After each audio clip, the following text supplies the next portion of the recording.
So this section is kind of a catch-all regarding clouds, and I thought we'd first start by looking one more time at how do we get clouds in the first place. And for the majority, we get clouds basically because we have taken a chunk of air, and that chunk of air has been lifted. We talked about lifting mechanisms in Chapter 4. That chunk of air has lifted, and as it is lifted and rises, it expands, and as it expands, it cools. And at first, it will cool according to the dry adiabatic rate you see here. 10 degrees for every 1,000 meters it ascends. And then it will reach what we call the lifting condensation level. So this is all just kind of review. The lifting condensation level is where we have 100% relative humidity, and basically condensation begins. We talked about that condensation process in Chapter 5, didn't we? We said that water vapor condenses around cloud condensation nuclei, or CCN, at 100% relative humidity. And then that chunk of air, if that lifting mechanism is still in place, well, quite honestly, sometimes it's just because the lifting mechanism at some point is the air is warmer than the environment. And basically, it makes it buoyant. And so it makes it less dense, and so it will want to rise. So, and then just while I'm here, remember that if that chunk of air continues to ascend, and if we have condensation going on, then the new cooling rate will be what we call the wet adiabatic rate. And that's, remember, in Chapter 4, your author went from it being, I think, 6 degrees Celsius per every 1,000 meters, and then he backed it down to 5 degrees Celsius for every 1,000 meters if a chunk of air has condensation going on in it. So just to kind of remind you when we're talking about clouds, and so when you look at a flat bottom of a cumulus type cloud, or if you look at the base of a stratus type cloud, think of the lifting condensation level right there. It's reached the dew point temperature. And then this is a table that we looked at earlier, and remember that we kind of use Latin names to, pieces of Latin names to kind of talk about different cloud types, and remember that these high clouds have kind of a CIRR, and the middle clouds have some sort of alto, and with regard to latitude, these low clouds don't have any like prefix along those lines. And then of course we have our layered clouds, our stratus or strato, strat something, and then our fluffy clouds with some what we call vertical development are some sort of cumulo or something like that. And if it's precipitating, you kick in the word nim. Okay, so hopefully that's enough to kind of get you started for naming clouds. Well, one type of cloud that we, of course, there are some clouds coming on the next slides that did not make it into the top 10, the 10 main cloud types. This actually is a man-made cloud. If you ever seen a jet fly across the sky, it left what we call a contrail, and that's short for condensation trail. And what's happened is that as that jet was burning fuel, one of the byproducts or a product of burning fuel is water, H2O. And even though as it expelled it, it might have been H2O gas, okay, what it can do in the vicinity basically is cool down and go ahead and condense into water liquid. And so we have this condensation trail. So contrails are what we call the thing that the jets use.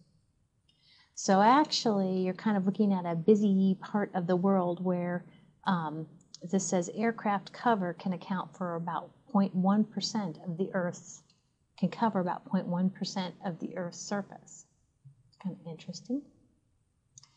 Another kind of miscellaneous thing about clouds, and I mentioned this earlier, remember we have 3, if not 4 types of kind of cumulus clouds. And if you're trying to distinguish if the cumulus clouds are low, or if the cumulus clouds are some sort of alto middle, or if the cumulus clouds are some sort of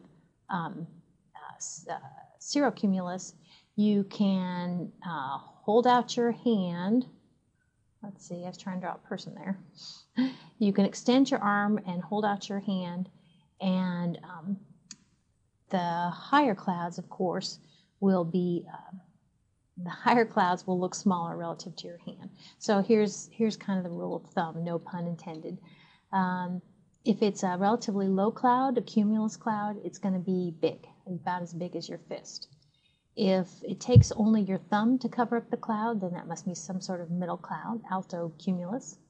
And if your pinky can cover up one of those little cotton balls of cumulus clouds, then that's one of those high types of cumulus clouds called a cirrocumulus cloud. Now, miscellaneous cloud types, some more miscellaneous cloud types, but these aren't man-made. These are not part of the 10 main types of clouds. There's cirrus unicinus, okay, they're hook-shaped cirrus clouds. And like this says, if you see them, it could be predicting bad weather coming up. I like this one. There's fractus clouds, and there are stratus or cumulus clouds. They're broken up. Lenticular clouds, and actually I think that for spring 2012, this one is a term that you're going to see on your Unit 2 exam. A lenticular cloud is associated with mountains, and it's on the downwind or the leeward side of a mountain. And one of the stories I've found interesting about lenticular clouds is they tend to kind of hover like a saucer shape, and they've actually been reported as UFOs. Lenticular clouds, they look static, and they can hang around for a long time, but actually it's kind of a dynamic sort of cloud. And I have a picture of a lenticular coming up. So this is cirrus unicinus. Okay, again, maybe a precursor of bad weather coming. It does look like those mare's tails clouds, doesn't it? And this is a fractus type of cumulus cloud. Here is that UFO cloud, lenticular cloud. And so lenticular clouds form on the downwind side of mountains. And I mentioned that they look static and they can hang around for a long time, but actually, as I've read how do I say this? They continue to replenish liquid water, condensed water. It kind of is replenished from here and kind of goes. And some more miscellaneous clouds. So here's one that I'm going to pull up a picture here from the internet, and you might recognize the location. These pictures were taken over Cedar Rapids, and gosh, it's probably going on 2 years now that this is perhaps maybe an 11th cloud type. Oh, I lost it. An 11th cloud type called, and I always think of asparagus, but asperatus cloud. See what you think if you've ever seen these.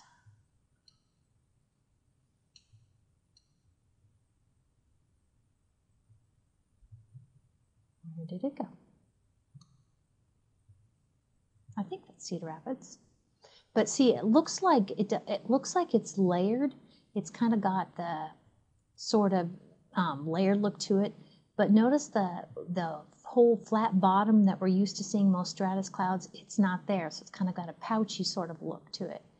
It reminds me, and in a minute we're going to see something called mammatus clouds, which are on the underside of the anvil portion of cumulonimbus clouds. And it kind of reminds me of that, but it looks so surreal. This is the next picture of that asperatus clouds, just taken at different locations. So I think I've seen these before. And, you know, it looks like kind of a stratus, like a low-level sort of layered cloud, but there's just a little bit something unusual to it. That's a miscellaneous cloud. Another miscellaneous cloud is what they call a banner cloud, and it's also associated with mountains. Let's see, this is kind of neat. See what you think of this. You can see why they call it a banner cloud here in a minute. It's like lenticular clouds. It's like on the downwind sort of side of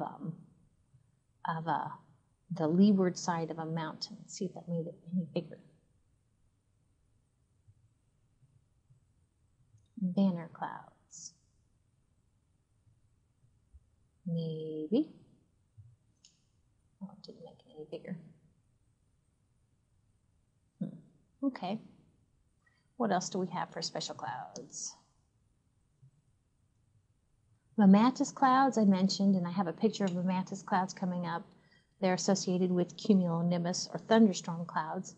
Nacreous clouds are actually in the stratosphere, and hopefully if someone were to know you were taking this class and said, well, now where do most of the clouds appear, or where are most of the what layer of the Earth's atmosphere are most of the clouds? Hopefully you would say the troposphere. So the fact that these nacreous clouds are in the stratosphere means that they are very high up, and so if they're very high up, the particles aren't liquid, they're ice crystals. And so let's see, the next one actually is out of the stratosphere into the mesosphere. That's the third layer of the Earth's atmosphere going up in elevation. They're called noctilucent clouds, and I'll show you pictures of these three clouds on the next slide. Miscellaneous clouds, that's lenticular clouds. Can you imagine if you saw that thing hovering for a while? You might call it in as a UFO. Miscellaneous clouds, I don't know if you can see these kind of pouchy looking things up here. These are the miscellaneous clouds. Nacreous clouds that occur in the stratosphere, aren't they pretty? They're kind of like, they just definitely have some beautiful color to them. And I'm pretty sure I have a YouTube video of, I don't know if it's nacreous or noctilucent clouds in my miscellaneous videos for chapter 4 and 5. And these are noctilucent clouds. So these would be in the mesosphere. And you're only going to see these, I'm thinking, well, I know it's when the sun is low on the horizon. And for some reason, I want to think it's not at sunrise, but at sunset. I'm not sure. Maybe it's both.